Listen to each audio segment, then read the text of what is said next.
안식일에 예수께서 밀밭을 지나가시는데 제자들이 밀 이삭을 잘라 손으로 비벼서 먹었습니다. 그러자 몇몇 바리새파 사람들이 말했습니다. 당신들은 왜 안식일에 해서는 안 될 일을 하는 것이요? 그걸 일이라고 생각했나 봐요. 그러면 밥 먹는 것도 다 안식일을 범하는 거 아닌가? 숟가락으로 이렇게 숟가락으로 이렇게 떠서 먹으면 그것도 일하는 건데. 예수께서는 그들에게 대답하였습니다. 다윗과 그 일행이 굶주렸을 때 다윗이 한 일을 읽어보지 못했느냐? 다윗이 하나님의 집에 들어가 제사장만 먹게 돼 있는 진설병을 자신이 먹고 또 일행에게도 나눠주지 않았느냐? 그러고 나서 예수께서 바리새파 사람들에게 말씀하셨습니다. 인자는 안식일의 주인이다. 또 다른 안식일에 예수께서 회당에 들어가 가르치셨는데 거기 오른손이 오그라든 사람이 있었어요. 손 마른 사람. 바리새파 사람들과 율법학자들은 예수를 고소할 구실을 찾으려고 안식일에 예수께서 병을 고치시는지 안 고치시는지 엿보고 있었어요. 그러자 예수께서 그들의 속마음을 꿰뚫어 보시고 손이 오그라든 사람에게 말하세요. 일어나 앞으로 나오너라. 그 앞으로 나가서 나왔습니다. 그리고 예수께서 그들에게 말씀하셨어요. 내가 너에게 묻겠다. 안식일에 선한 일을 하는 것과 악한 일을 하는 것 중에 어느 것이 옳으냐? 사람을 살리는 것과 죽이는 것 중에 어느 것이 옳으냐? 예수께서는 그들 모두를 둘러보고는 그 사람에게 말씀하십니다. 대답을 안 했나? 내 손을 펴보아라. 그가 손을 펴자 그의 손이 회복됐습니다. 그러나 그들은 화가 나서 예수를 어떻게 해야 할지 서로 의논했습니다. 그냥 잡아 죽이고 싶은 거예요. 얘네들은 뭘 하든. 질투심도 많았겠죠. 그 무렵 예수께서 기도하시기 위해 산으로 올라가 밤을 새워 하나님께 기도했습니다. 날이 밝자 예수께서는 제자들을 불러 그들 그 중에 더 많았네요. 12명을 뽑아 사도로 부르셨습니다. 많은 사람이 쫓아다녔겠죠.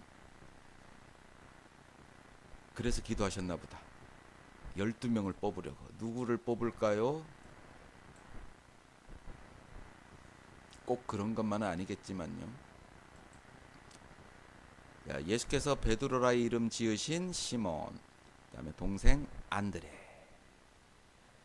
야고보, 요한, 빌립, 바돌로메, 마테, 도마, 알페오의 아들 야고보. 여기랑 그러니까 헷갈리지 말라고. 이쪽은 알페오의 아들이고 열심당원 시몬. 열심당원 시몬. 베드로 시몬이 아니고 열심당원 시몬. 야고보의 아들 유다. 유다가 2명인데 야고보의 아들이 있었고 그 다음에 가롯 사람 유다. 예수께서 제자들과 함께 산에서 내려와 평지에 서 계셨습니다. 거기에는 제자들의 큰 무리가 있었고, 자, 제자들이에요. 제자들. 그러니까 제자들이 많았죠. 뭐 몇백 명이 될 수도 있는 건데 그 중에 12명 일단은 뽑았고, 그 다음에 또 나머지 제자들이 있었죠. 이제 여기서는 사도라 부르신 거예요. 사도. 12사도. 12사도.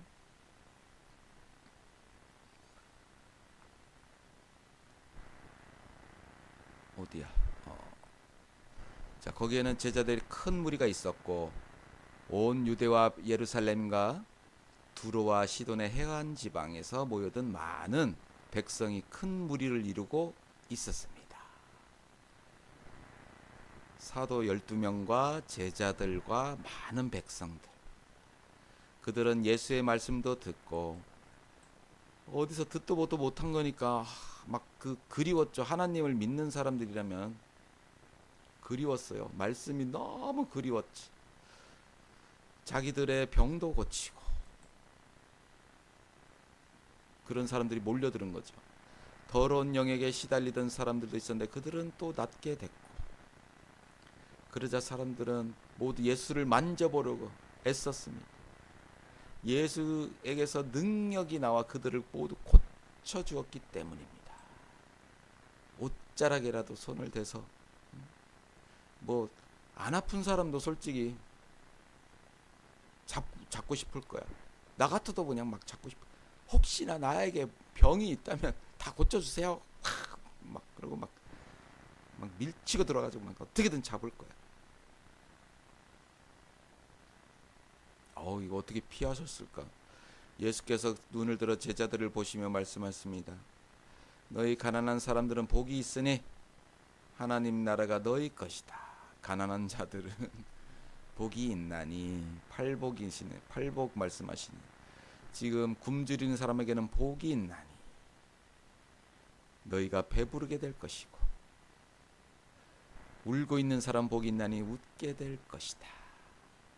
이게 제일 좋은 것 같아요. 가난한 사람은 하나님 나라가 너희 것이다. 이게 하나님 나라가, 하나님 나라 네 것 되려면 가난해야 돼. 자, 인자 때문에 너희를 미워하고 배척하고 욕하고 너희 이름을 악하다고 밀쳐내도 너희에게 복이 있을 거야. 그날에 너희는 기뻐하고 즐거워하라. 하늘에서 너희 상이 크기 때문에. 그들의 조상들도 예언자들도 이렇게 됐다. 자, 하늘의 상이 크려면은 이렇게 돼야 됩니다. 예수님 때문에 미워하고 배척하고 욕하고 이름을 악하다고 밀쳐낸. 예수님 때문에 이런 거 당해보셨나요? 다 당해봤겠죠. 한 번씩은. 예수 믿는다 그러면 미워하는 사람들이 많았으니까. 자, 그러나 너희 지금 부유한 사람들은 화가 있도다. 너희가 이미 너희의 위로를 다 받았기 때문이다. 부유한 사람. 배부른 사람한테도 화가 있대요. 너희가 굶주리게 될 것이기 때문에. 너희 지금 웃고 있는 사람은 또 화가 있대요. 슬퍼하며 울게 될 것이기 때문에. 칭찬받는 사람도 화가 있대요.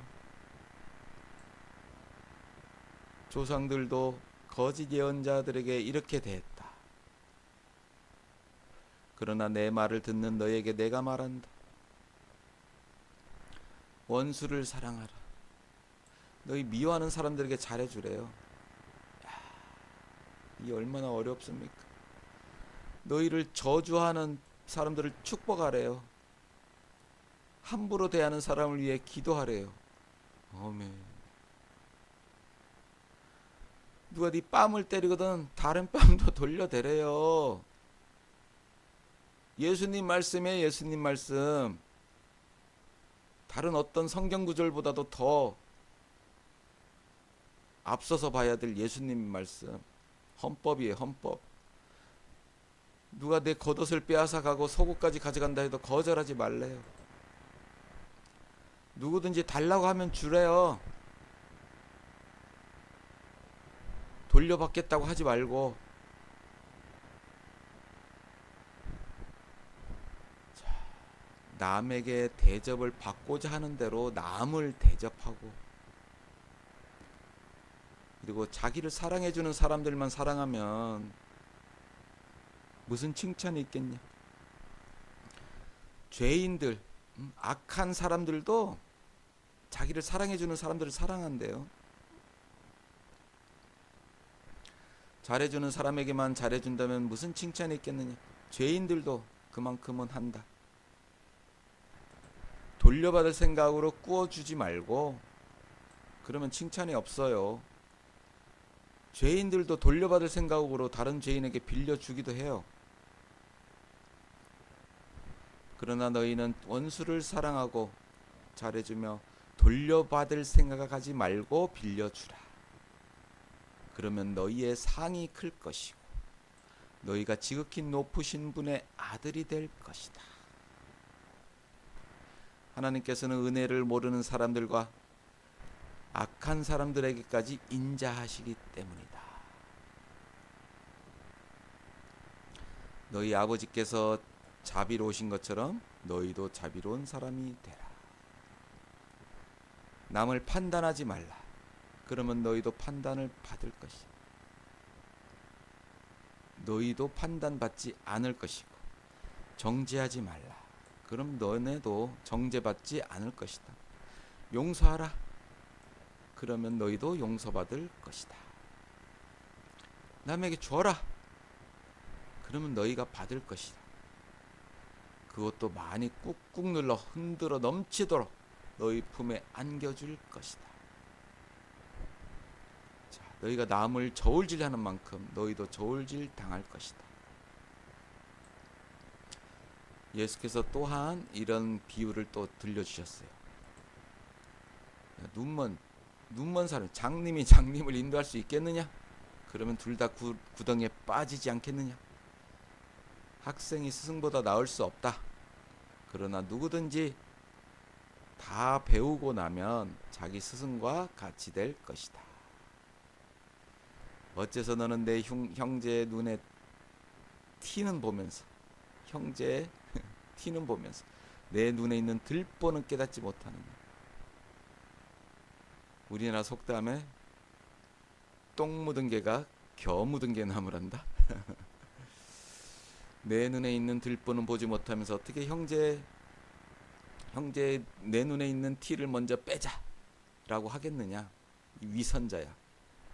먼저 내 눈에 있는 들보를 빼내라.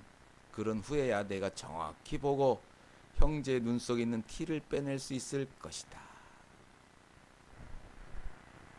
똥 묻은 개야, 네 몸에 똥부터 다 깨끗이 드러내야지 겨 묻은 개를 나무랄 수 있는 거야.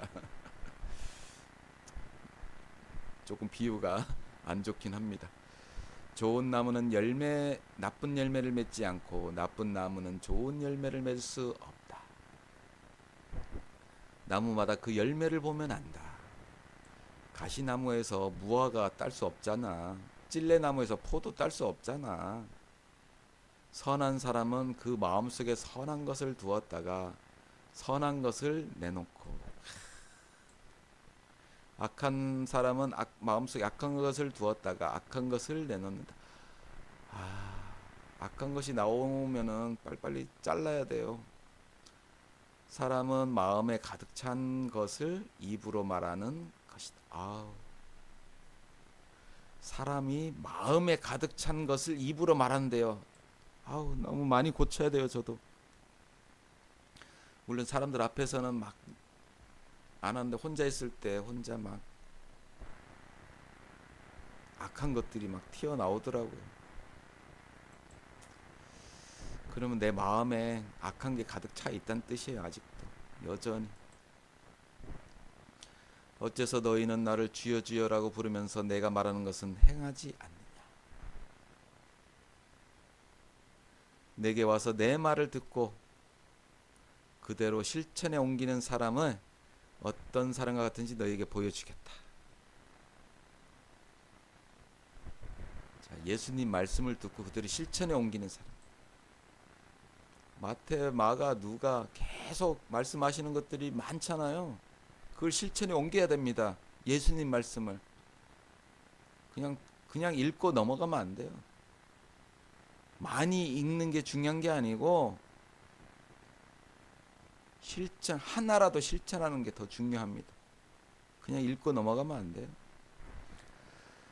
그는 땅을 깊이 파고 바위 위에 단단한 기초를 세운 건축자와 같다. 홍수가 나서 폭우가 덮쳐도 그 집은 흔들리지 않았다. 그 집이 잘 지어졌기 때문이다. 그러나 내 말을 듣고도 실천에 옮기지 않는 사람은 기초 없이 맨 땅에 집을 지은 사람과 같다.